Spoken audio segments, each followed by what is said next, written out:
मुंबईमध्ये मात्र आपल्याला एक वेगळं चित्र बघायला मिळते। जोपर्यंत मागण्यांवर ठोस अंमलबजावणी होणार नाही तोपर्यंत आम्ही आंदोलन सुरूच ठेवू असा निर्धार मुंबईतल्या डॉक्टरांनी केलाय। आज सुद्धा मुंबईमधले सगळे निवासी डॉक्टर संपावर आहेत। दरम्यान डॉक्टरांनी कामावर तात्काळ रुजू व्हावं असे आदेश मुंबईचे महापौर विश्वनाथ महाडेश्वर यांनी दिले होते आणि जर कामावर रुजू झालं नाही तर कारवाई करू असा इशारा सुद्धा महापौरांनी दिला होता। पण डॉक्टर मात्र आपल्या आंदोलन करण्याच्या भूमिकेवर हे आज सुद्धा ठाम आहेत।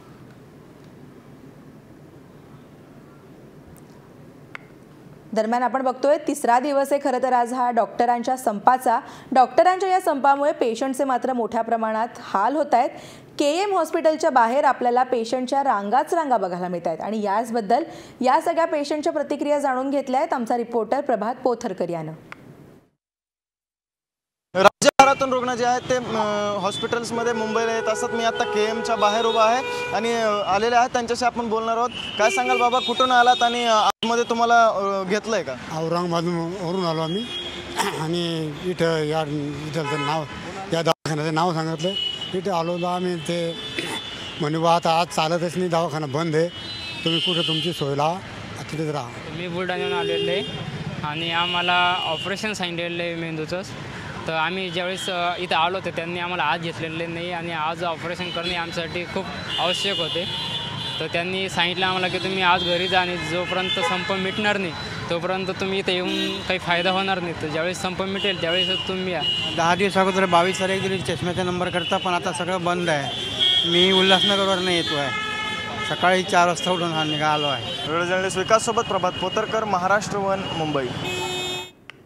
आपण बघितलं नागपूर आणि पुण्यामध्ये खरं तर निलंबनाच्या नोटिसीनंतर डॉक्टर हे पुन्हा एकदा कामावर परत आहेत।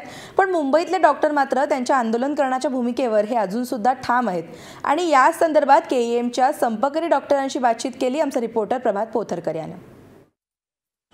मार्चच्या डॉक्टरांचा आज तिसरा दिवस आहे संपाचा। आपल्यासोबत डॉक्टर आहेत, त्यांच्याशी आपण बोलणार आहोत। काय सांगाल, कोर्टाने देखील फटकारलेलं आहे, कामावरती रुजू व्हायला सांगितलं। हे बघा, मी सगळ्यांना एकच गोष्टी सांगू इच्छितो की जर रोज असे हल्ले चालू राहिले डॉक्टरांवर मग ते निडर होऊन काम कसं करणार।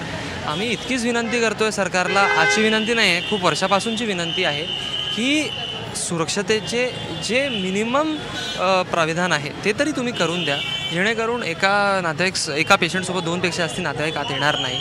सिक्युरिटी गार्ड्स असतील एंट्रन्स पॉईंट्सला, त्याच्यानंतर पास सिस्टम इंट्रोड्यूस करा, त्याच्यानंतर सिनियर डॉक्टर्सला काही डेथ होणार असेल पेशंटची तर ते सिनियर डॉक्टरनी केलं पाहिजे। हे आमचे सुरक्षितपूर्ण वातावरणामध्ये काम करण्यासाठी डिमांड्स आहे। सरकार त्यांच्याकडे फक्त दुर्लक्ष करणार आणि त्याच्यावर काहीच अंमलबजावणी करणार नाही तर मग दुसरा उपाय काय आहे? बाकीचे जे डॉक्टर्स आहे, निवासी डॉक्टर्स सोडून जे फक्त ट्रेनी डॉक्टर्स, बाकीचे सगळे सिनियर डॉक्टर्स, बाकीचे ज्युनियर डॉक्टर्स सगळे कामावर रुजू आहे।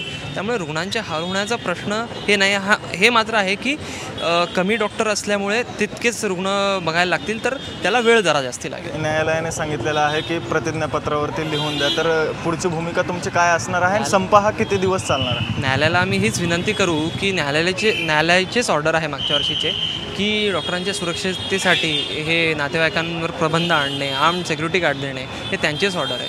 मग सरकार त्यांच्या ऑर्डरचा अवमान करत असेल तर न्यायालयाने सरकारला पण सांगायला पाहिजे योग्य आहे का की फक्त डॉक्टरांना सांगणे आणि सरकारला खुली सूट देणे। व्हिडिओ जर्नलिस्ट विकाससोबत प्रभात पोतरकर, महाराष्ट्र वन, मुंबई। बघा, डॉक्टर्सचं आणि पेशंट्सचं नेमकं काय म्हणणं होतं हे आपण बघितलं। तर या संपूर्ण संपावर आता राजकीय प्रतिक्रिया सुद्धा उमटायला सुरुवात झाल्यात। बघूयात यावर नेमक्या राजकीय प्रतिक्रिया काय येत आहेत। सरकार विचार कर रही है, बॉम्बे हाई कोर्ट ने भी ऑब्जर्वेशन दिया है, लेकिन डॉक्टर्स को ये एहसास होना चाहिए कि ये एक प्रोफेशन है जहां इंसानियत सबसे इम्पोर्टेंट है, मोर देन सेल्फ गेन। हमें लगता है डॉक्टरों को समझना पड़ेगा कि 57 लोगों की मौतें हो गई। एसेंशियल सेवा है, बहुत ही लोगों को कष्ट होता है।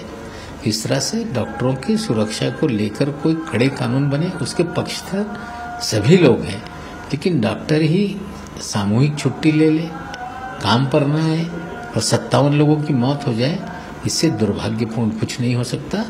हाईकोर्ट ने जिस तरह से निर्देश दिया है हम उसका स्वागत करते हैं।